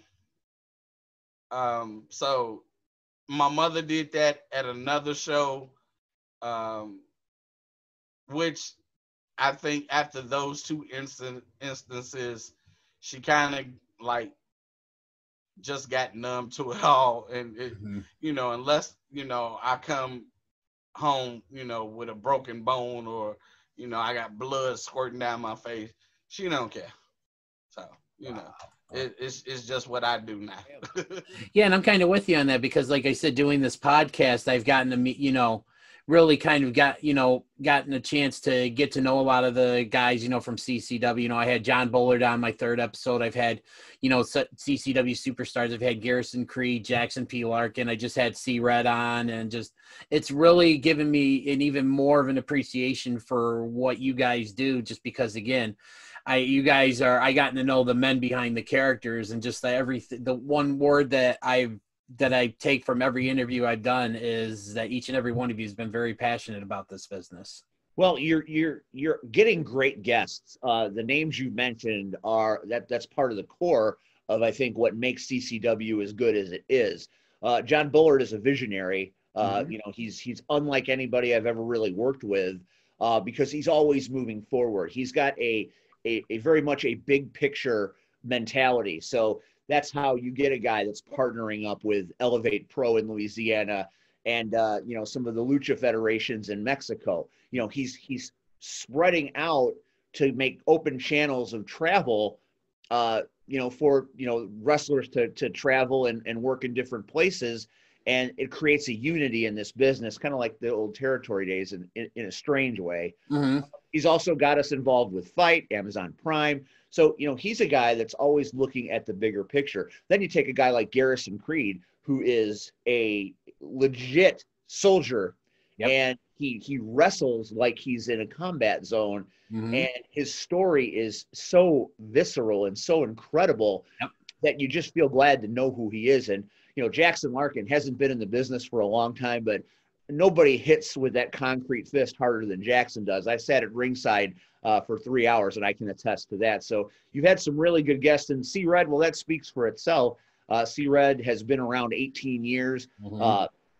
He's been the Soul Touches. You know, if you don't know the Soul Touches, you have to. I mean, you've been in the business long enough to know who they are. Right. Mark the Rocket Acid Jazz, C-Red, you know, Willie Richardson. I mean, that is a historic faction in this area. So, you know, anytime you see C-Red, it's like, my God, I remember the days at Windy City when these guys were just starting out and they were just dominant. So you had some great guests, man. Congratulations to you. You're really bringing in the backbone of CCW. Well, yeah, and I mean, like I said, you know, and one of the things that really validated me doing this was like when I went to the show on October 3rd, and you know, I went and introduced myself to a lot of the guys that I had on. Like Garrison Creed was like one of the first people I sought out. You know, I talked to Jackson P. Lark, and obviously, you know, I talked with John before the show and stuff, you know, and it's just the one thing that every single one of them said to me was thank you, you know, for having him on, you know, giving him that voice. And like John's been extremely grateful because, you know, I'm helping, you know, promote his product, and he's given me every reason to do so with the way he's, you know, not only I've heard he treats the wrestlers, but he treats the fans. Like I was sitting outside of the VFW with my friend Brad, who I went to the show with, and John come out, you know, and walked over and introduced, you know, himself to us both personally, you know, and made sure to thank us both for everything we do to help him out. And I mean, I could sense it that, like, you know, he meant every word he said. He's a very honest man, and he is a promoter unlike many I've met. You know, he was walking people to their seats on October 3rd, sending thank you notes to people that bought tickets. You know, he really has attention to detail, and he knows that if the fans weren't happy or if the fans didn't like the product, we wouldn't have a very long run. So John does things very well and does them for the right reason, which is why the buzz about CCW is warranted, and it's just the beginning, because what we did on October 3rd, just remember, that's the first show. That's the pilot episode. Yep. And, every great series, the pilot episode kind of gets you kickstarted. But when you go back, after you've seen the series as it's been around for a while, the pilot episode is never your favorite. There's always something that comes later that blows you away, and you're always like, oh, man, you remember that episode? So we opened the door with Grapple Masters 1, but it's just the opening of the door. There's so much more to come, and it's just going to get bigger. It's just going to get better, and it's just going to get more entertaining. Yeah. So let me ask you this, because I've heard, various things that both like that, some do, some don't stuff. But when you're doing like commentary for these matches and you're prepping, do you have advanced knowledge of what the intended result's going to be, or is it just kind of like you just go as if you don't know what's going on? Well, I prefer knowing as little as possible. And the reason that, and everybody that I've ever worked with gets mad at that. Well, we want you to know. No, I'd rather not, because I feel what I always enjoyed about commentary. And like I said, I've been listening to the greats my whole life. Gorilla Monsoon, Jim Ross. I mean, I had the great pleasure of interviewing Jim Ross once upon a time, and he is a hero to me. I mean, everything I do behind a mic is because Jim Ross did it first. Tony Schiavone, I had a chance to meet him at the StarCast event before the AEW show in Chicago a few years back. Yep. These are the guys that are on my Mount Rushmore of broadcast commentators in the industry of wrestling. So, you try to follow their lead. And what I always like about these guys is their spontaneity and their enthusiasm. To me, when I would listen to JR, I would never believe that he knew it was coming. He was that good, and he could be that spontaneous. Well, I'm not JR, and I'm not Schiavone, and I'm certainly not Gorilla Monsoon. So I need the element of surprise so I can deliver that style of performance, which is what I want. I want to be excited. I want to be amped up. I want to let the fans that are listening to us know that this is an exciting thing and a big moment. And if you had a chance to watch the championship match at Grapple Masters between Marshe Rockett, Shogun Chris Logan, and Garrison Creed, I had very, very little knowledge about how that match was going to go. Did I know how it would end? Yes. But did I know how it was going to go? No. And, the 7 years I've been doing this, I think that was my finest commentary that I've ever done. I'm very proud of it. Even though we had to do it again, I still think it was some of the best work I've ever done, because I didn't know everything that was going to happen. And as it was happening, I got to be surprised, just like you. Right. Yeah. Because I mean, one of the things in listening to your response to my question was that I kind of thought to myself is I would kind of be in that same boat as well, where I wouldn't want to know, because I almost feel like, in addition to what you said, the reactions to, like say a match finish or something like that would be that much more genuine.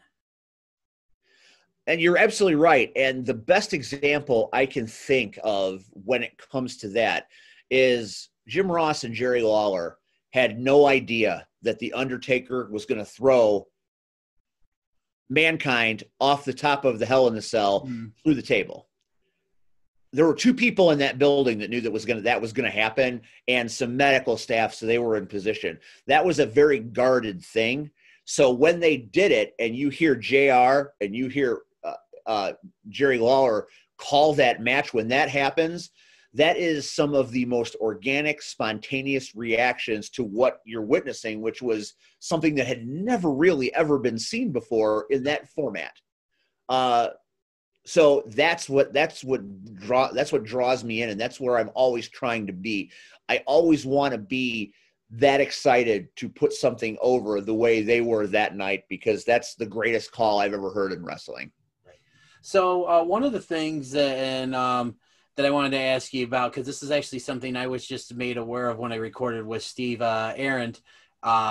He had told me that there was an issue when he and Joey Roth they were doing the commentary for the show, and he had told me that they had to get with you again to basically redo all of the commentary for this show. So when something like that happens, like how do you go about rectifying it? Because like I said, I didn't even honestly know until Steve pointed it out to me, because what I've seen on the show so far, I mean, everything just sounded flawless. Nice. Cool. Thank you, man. That means that we did our job pretty well. But like, talk to me a little bit more about what it was like, like when you realized the audio, the commentary had the issues and it had to be re-recorded. Yeah. So it was at the end of the show where Coriander, John Bullard's wife, she ended up she was sending me the audio files, and as I was going through it, I started listening. I was like, uh-oh, like there's one hiccup that it didn't sound good. I don't know who set up. I'm not a sound technician, so I don't know who set it up. It wasn't recording correctly. Okay. So I mean, they recorded, but I think just some wire might have been put in the wrong spot, so it sounded very like echoing and just not perfect. And we were like, dang, this is not what we can use. So what can we do? But then John Bullard, what he did is he ended up shipping me the materials, like the soundboard, the headphones, the mics and stuff. So I was like, okay, cool. Send me the stuff. I'll learn how to use it. So I spent like just a few days, like maybe a week to like learn it, configure it all myself and practice. And then I was like, okay, this is good. Like I learned how to set it up right. And then I invited them to actually come over to my place. And Joey Roth and Steve came over, and I set it up to where I just made it like a makeshift studio space. And then we put on the show because I had the show already edited by then. So I was able to, they were watching the matches while they had the headphones on and the mics, so then they can do commentary then. So then I was able to record the audio files like that and then sync that up to the video, like the matches that I already had done. So it was like a post sort of thing, but I actually had my sisters come over and help me out before they came, because I was like, I just need you guys to put on the equipment and let's just talk over this match so I could like test it out and make sure everything was right and it was spot on. So that way I was ready for Steve and Joy when they came, and we just kind of got to it. So we had some breakfast and drinks for them to enjoy when they came. And when we started recording, because it was like 3 hours, we would just do one match at a time, so that way they can drink some water and fatigue set in and stuff, and they could get themselves like rebooted. And it was fun though. It was really fun because it was cool getting to see their reaction watching the show like from the camera perspective instead of live. So it was cool because they were like, oh wow, like they were very like engaged into it still. So like they were able to get lost in it and feel like if they were actually there again.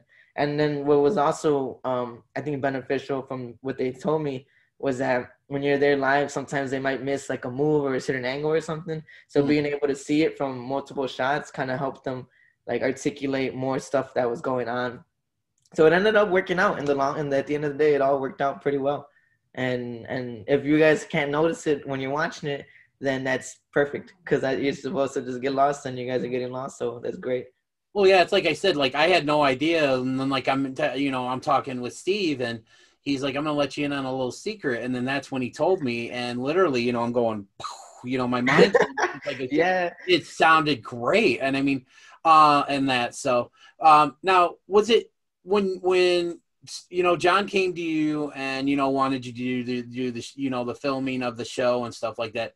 Was it his idea or was it a mutual thing? But like, in terms of like what the presentation turned out to be, in terms of like being like, filmed in a more cinematographic, in more of a cinematographic style by hopefully I pronounced that properly. I get you. Yeah. But like, was it more like, was it his idea? Was it a collaborative thing? Like, tell me a little bit more about the what led to the presentation that the people that are watching the show on Amazon Prime and Powered 4 TV, like what they ended up seeing.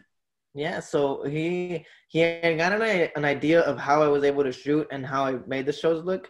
So he liked what I was already doing, and actually it ended up, I think, working out a little bit better with that. Our first show didn't happen in April, and we had a couple months to prepare a little bit more, because throughout that time I was able to actually save up a little bit more and invest in better equipment that I had not had yet.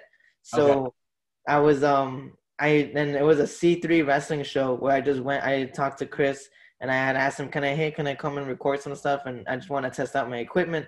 And so they let me. So I was able to practice there.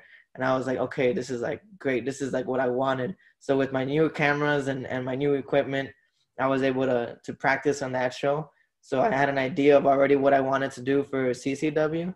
And he pretty much trusted me with just like getting it all and making it look good. So when it came to me I had given him a few different like coloring. So like I wanted him to see like what kind of look he liked more. But like it was kind of me to decide like, okay, we're gonna do this shot and then this shot and stuff like that as I'm editing it. But it was a collaboration and seeing how he wanted it to look like stylistically. So I gave him a couple of different ideas and he was like, dude, that one's perfect. So we ended up with the final product. How it looks is what we decided on. But it was as we were shooting, it was kind of in my head of like how I wanted it all to be too. So it was really smooth, like with the extra few months that with the pandemic and all that. So I was able to actually just think about it even more. Like it just gave me more time to prepare, more time to anticipate it all. So by the time that the show came around, we were already itching to make some magic happen. So it was actually a blessing in disguise that we just had more time to prepare, because it really, I think it's just proper preparation, prevents poor performance or whatever. So I think it was cool. We had more time to practice and get it all done, but it's really I think the upgrade in equipment is what helped out make it look even more cinematic.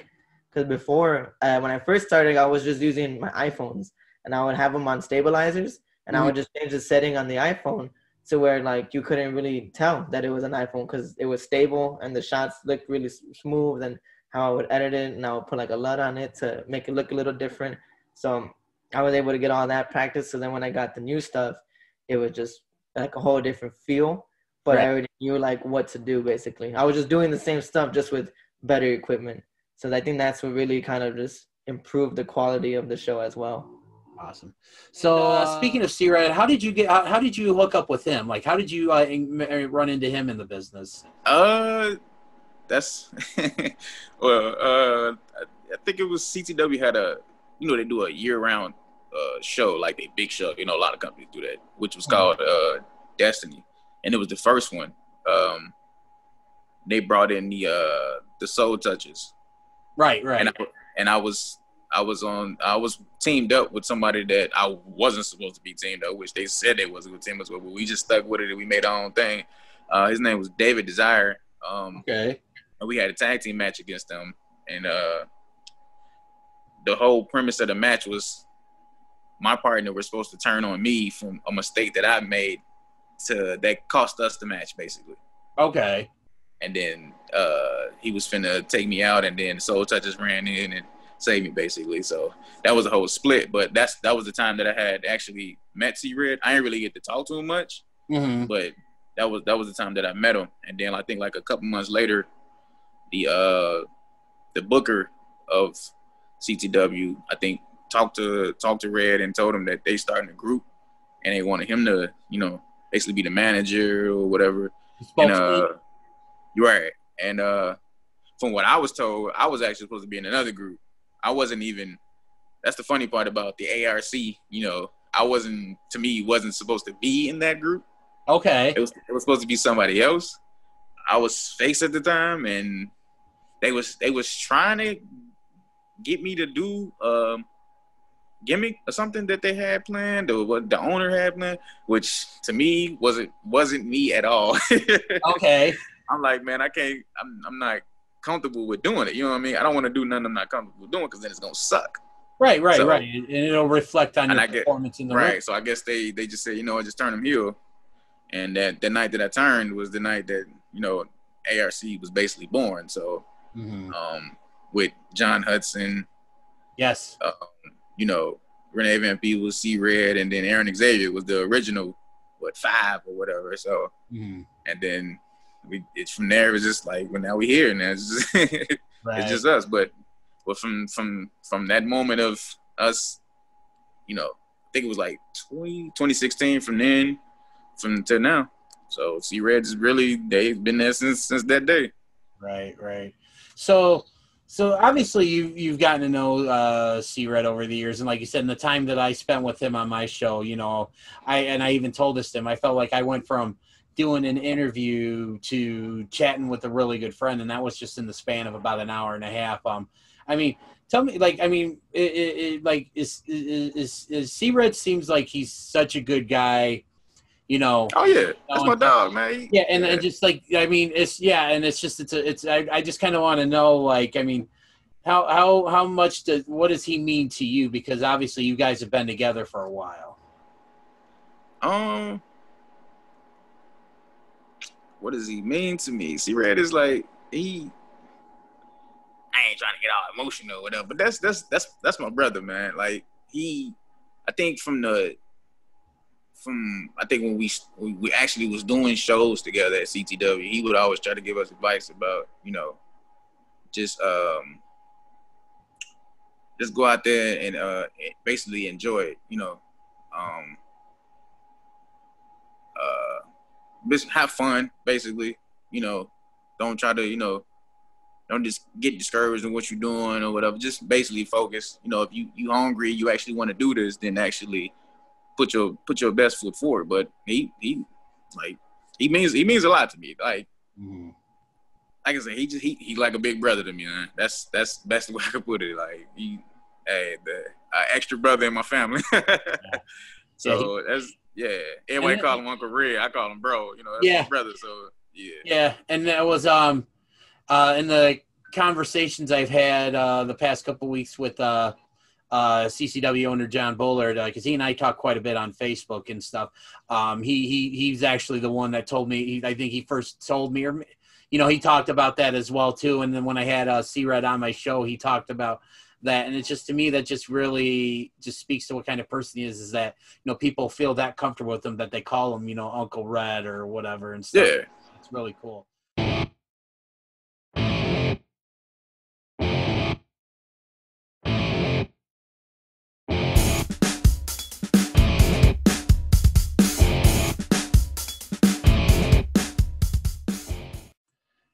And there you have it.